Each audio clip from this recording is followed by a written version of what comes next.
Hi, everybody, and welcome to another episode of Small Business Stories powered by Finley. This week, we're talking about something that I'm sure is on every small business owner's mind, protecting their business against another COVID surge. I have Jonathan here with me today. Jonathan, how are you doing?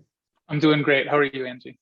I'm fantastic. Thanks for asking. And for our listeners who haven't had the pleasure of meeting you yet, would you tell us a little bit about yourself? Sure. My name's Jonathan. I'm one of the co-founders and COO of Finley. I have a background helping small businesses scale and become efficient. And I joined Finley a couple of years ago because I saw an enormous need for good payment solutions for small businesses.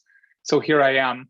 And about today's topic, over the last 18 months, I've been really in the trenches seeing how hundreds of our small business customers have dealt with COVID and have applied strategies that have been successful and ones that weren't so successful. So I'm really happy to talk about this topic today with you, Angie. It's always a pleasure to have you here, and we're so excited to hear about your take on this. We're always talking about important issues here on Small Business Stories, but this week's topic might hit a little closer to home. With all of the variants getting discovered and COVID cases rising again, it's a scary time to be a small business owner. But this time around, there are things that small business owners can do to limit the impact of this COVID surge. So, Jonathan, from like your past 18 months of experience, what's the biggest thing small business owners can do to protect themselves? Yeah, I'll start with an obvious one, but it's really important. Be nimble and communicative with your customers. Things are changing sometimes day by day, and it's just important to be able to be flexible with your business model, to be able to change online versus offline, be able to separate if you have group classes, have less people in the classes, move to different like outdoor locations if they're in person. For every business it's different, but that flexibility is so key. And then just as important is being communicative, if not overly communicative, with your customer base about these changes. We found by and large customers are really open to helping support the small businesses that they work with and are flexible and understand the challenges that come with operating small businesses. But they have a lot of different things. They have other businesses they're dealing with. They have families potentially that they're having to coordinate schedules with. So just being overly communicative about how things are changing day to day or week to week in your business can make a world of difference and can make people who perhaps wouldn't have stayed during a tough time stay with the business because they feel like there's an appropriate plan. Mm-hmm.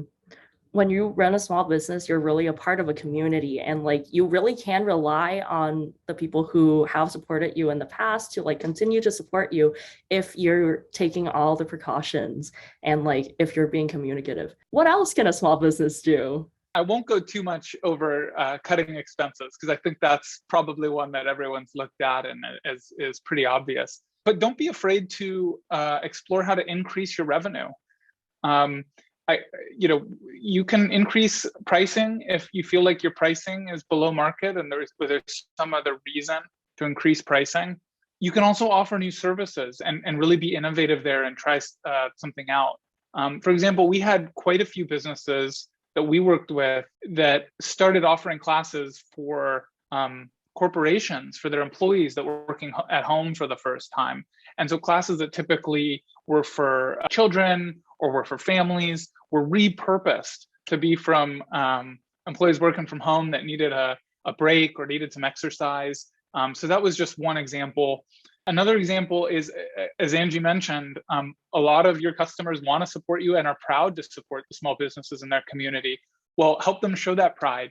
Get some T-shirts, get some swag for them to wear around town, and we've seen that strategy work really well as well. Just expanding on the corporation point a little, you could even you can increase your prices when you're selling to corporations, and that's never a bad idea, especially with like inflation and everything.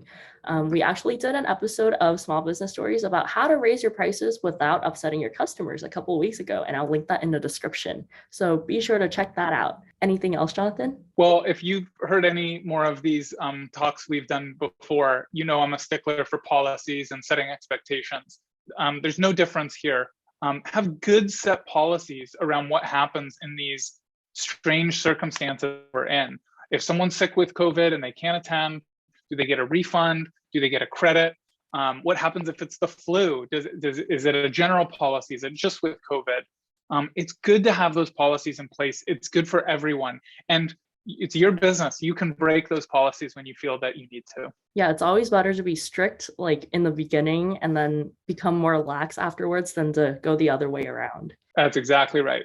Well, it looks like that's all the time we have today. Thank you so much for chatting with me, Jonathan. Thank you. And to our listeners, thank you so much for hanging with us today. Before you go, if you like this episode, please do like, comment, and subscribe. If you want to keep up with what Finley is doing to make running your small business easier and get tons of small business tips, please follow us on Facebook, Twitter, Instagram, and TikTok at I Am Finley. Thank you once again for joining us, and we'll see you next time on Small Business Stories.